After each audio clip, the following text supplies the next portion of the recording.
keranda tu bergerak guys. Ketak, ketak, ketak, ketak.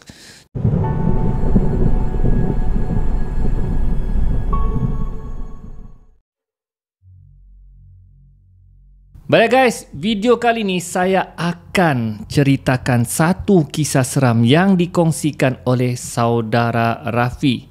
Dan kisah ni saya dapat dari fiction Sasha.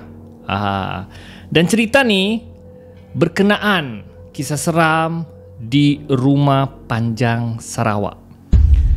Dijadikan cerita, si Rafi ni dia dapat pekerjaan di Sarawak. Saya kurang pasti di bagian mana, tapi dia ni bekerja macam bos lah. Okey, bos. Mungkin juga ladang lah saya rasa ni. Jadi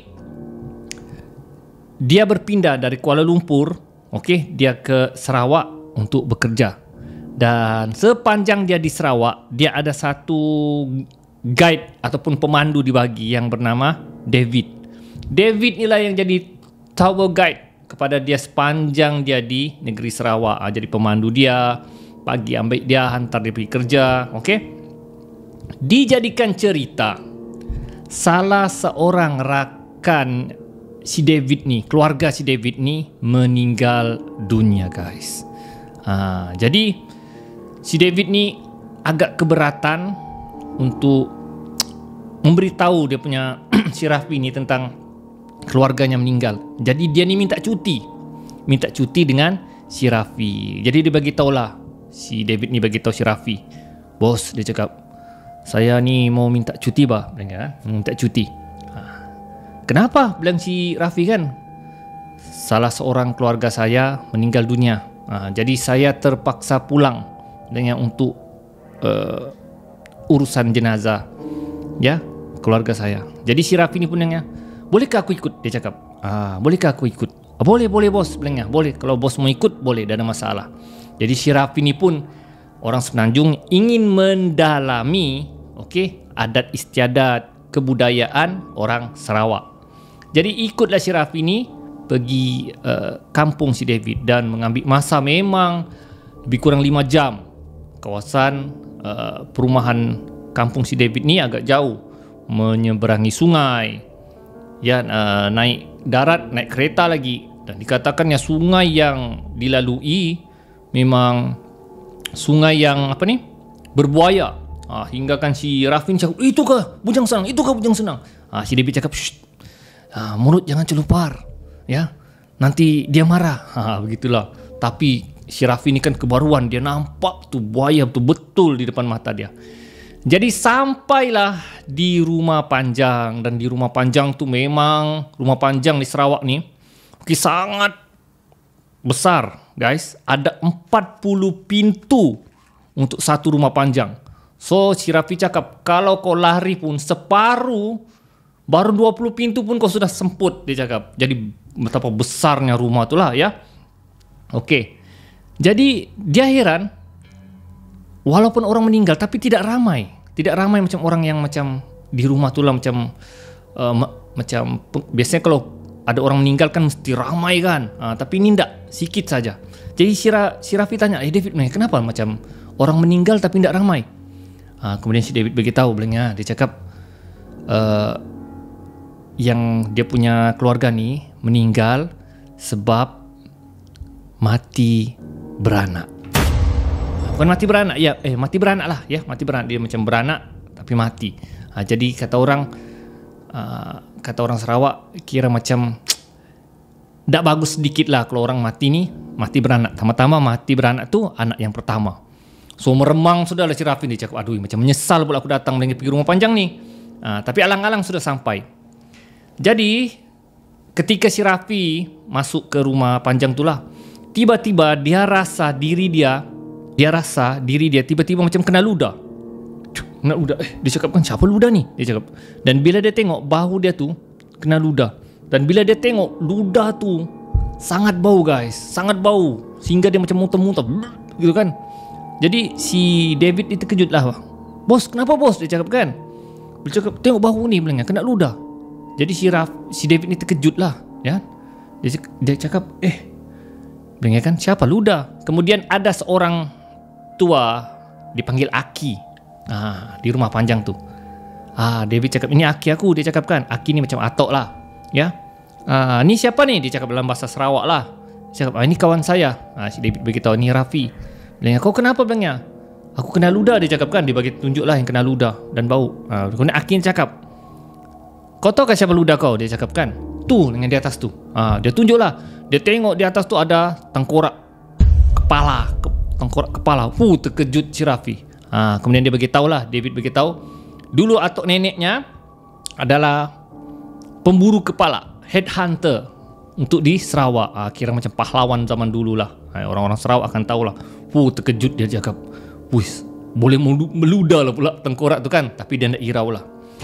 Jadi malam tu si David bawa si Rafi ni untuk tengok mayat yang bakal dikebumi. Okey? Dan bila ditengok mayat tu mengerikan. Ya, rambut orang perempuan yang meninggal tu panjang, kuku dia panjang, mata dia terbeliak. Terbeliak guys. Sangat mengerikan.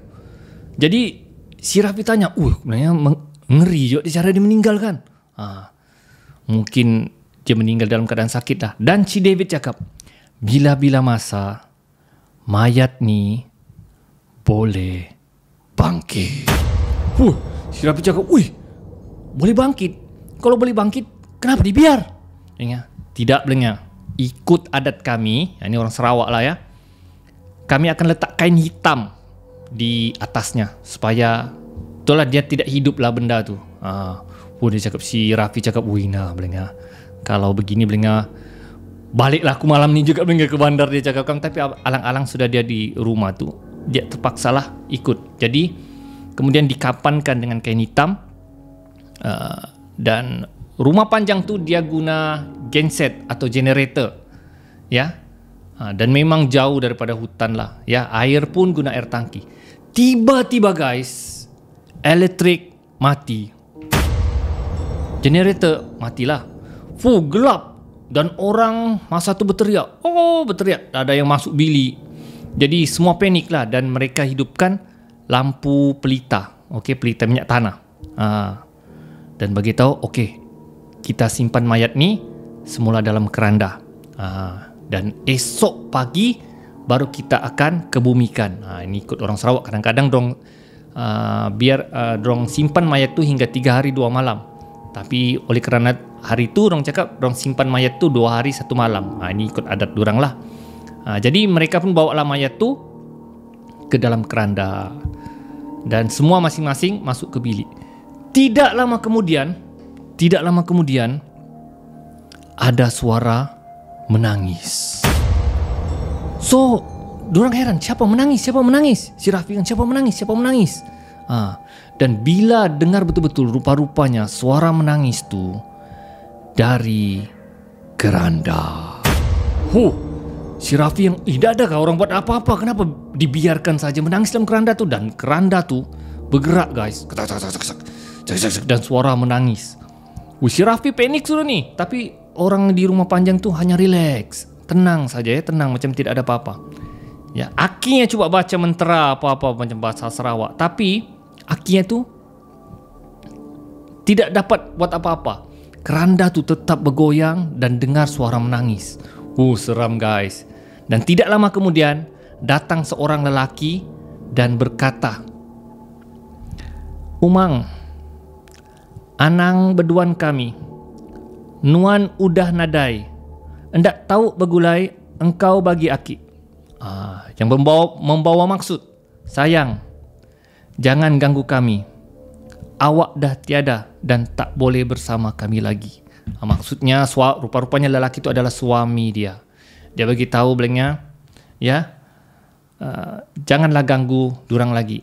Dan barulah suara menangis di keranda tu hilang. Dan tidak lama kemudian ada dengar bunyi ayam dan bunyi anjing. Bunyi ayam sekeliling rumah panjang tu. Dan Akinya, Aki rumah panjang tu, dia nyalakan satu api di satu kain sapu tangan dan buang di bawah tanah. Dan Aki yang bagi tahu, siapa berani tengok di bawah belengah. Si Raffi ni pergi tengok. Orang lain tak berani tengok. Si Raffi ni pergi tengok. Dia mau tengok apa yang ada di bawah. Dan bila di bawah dia tengok, ada dipanggil sebagai hantu apa tu. Kejut dia nampak benda tu durang menuju ke sapu tangan yang dibakar api tu oleh Aki tu. Kemudian si David tarik, jangan tengok, dia cakap. Nanti kau mengigau, dia cakap. So esok paginya barulah mayat tu dibawa ke kuburan. Dan si Raffi terus dia bagi tahu si David, aku mau pulang, dia cakap. Si Raffi cakap dia tidak dapat hantar lah sebab dia perlu stay di rumah panjang tu dan dia minta cuti dengan bos dia. Jadi si Raffi lah balik sendiri pulang ke bandar kerana dia tidak tahan dengan suasana seram di rumah panjang tu. Dan si Raffi masih terfikir dengan apa yang dia nampak dan alami di rumah panjang. Baiklah guys, kita sambung kisah seram yang seterusnya. Ini sambungan daripada kisah seram rumah panjang part 1 dan ini adalah part 2. Dan part 2 ni adalah kisah seram dari si David. Okay, pemandu si Raffi tu. Jadi si Raffi ni tanyalah apa yang berlaku selepas dia pulang. Okay, selepas dia pulang. So selepas dia pulang dari ke bandar, so si David cerita 2 hari mereka berkabung. Okey, berkabung maksudnya macam bersedihlah dengan di atas pemergian keluarga mereka lah. Dan di akhir, okey, selepas mereka berkabung, di akhir pengakhiran berkabung tu, diorang ada satu adat iaitu sabung ayam. Okey, sabung ayam. So siapa, ini memang adat lah. Kalau dalam Islam sabung ayam ni haram lah. So mereka sabung ayam, mereka akan bertaruh. Okey, bertaruh duit. Dan duit tu akan bagi dengan tuan rumah diorang lah. Dan duit-duit tu siapa menang akan memilikinya lah. Jadi kebetulan si David cakap si Akinya ni lah yang paling hebat ayam dia ya. Dan selalu menang. Dan pada malamnya, okey, si David cerita, selepas mereka semua balik ke bilik, okey, gangguan bunyi ayam yang kuk begitu kan sekeliling rumah tu masih kedengaran. Jadi si David ni buat tak tahulah, ya, buat tak tahu. Dan si David juga dia cakap sepanjang dia tinggal bermalam di rumah panjang tu, dia terdengar bunyi orang menangis. Dia terdengar bunyi tapak kaki, ya, tapak kaki di luar rumah pada waktu malam. Tapi dia macam tidak pedulilah. Dia anggap itu biarlah itu gangguan biasa. Tapi gangguan tu makin lama makin teruk. Sampai di dapur dengar bunyi macam ada piring, sedangkan orang semua sudah tidur. Ting ting, bunyi piring, bunyi gelas. Kemudian Aki dia bercakap. Atok dia cakap, David, dia cakap dengar, kenapa kau belum tidur? Dengar, kau mau jumpa hantu tu kah? Dia cakap kan. Kemudian si David cakap lah, ya Tok, dia cakap, saya mau minum kopi-kopi sama dia. Dia cakap begitulah sama Akinya. Akinya cakap, kau jangan main-main, nanti dia datang. Si David pun yang pedulilah situ, ya. Jadi si David ni tidak dapat tidur akibat gangguan bunyi yang menyeramkan di luar rumah panjangnya itu. Hinggalah malam tu dia terdengar seperti ada orang buat air di dapur.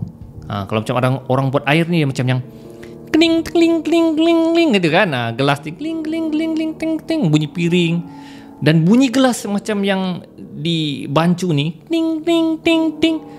Dia dengar pertama dari dapur, tapi bunyi tu makin lama makin dekat menuju ke bilik si David. Ting ting ting ting ting ting ting sampai depan biliknya. Kling ting ting ting, tapi dia pura-pura tidur. Kemudian tiba-tiba dia dengar ada seorang bercakap, David, mau minum kopi kah? Si David yang terus terang mata dia. Dia boba tidak layan. Kemudian dia dengar lagi bunyi ting ting ting ting gelas tu. Kemudian orang di luar bilik itu berkata lagi, David, mau minum kopi kah? Apa jantung si David yang duduk-duduk. Aduh, dia cakap kan, aku main-main saja tadi mau minum kopi, betul-betul lah pula dia buat kopi. Jadi si David cakap, Syuh, kau pergi dari sini, aku tidak mau berkawan dengan kau. Tapi benda tu masih di luar dan masih membancu kopi. Ding, ding, ding, ding. David, mau minum kopi kau? Oh, si David dia cakap, aduh, kenapalah benda ni tak mau lari pula, dia cakap kan. Kemudian akinya bersuara, pergi kau dari sini. Kau sudah tidak layak tinggal di sini. Pergi kau jauh-jauh. Akinya bersuara. Barulah benda tu pergi dari situ. Dan barulah si David dapat tidur. Dan bila keesokan paginya, bila si David bangun, di sebelahnya ada satu gelas kopi, air kopi. Dan bila dia tengok air kopi tu sangat busuk. Dia cakap, gila, inikah kopi yang dibuat oleh benda tu semalam, dia cakap. Dan akhirnya cakap, nasib baiklah Langnya kau tidak minum air kopi itu. Kalau tidak, dengan kau sekali akan mati. Jadi itulah guys, kisah yang diceritakan oleh si David.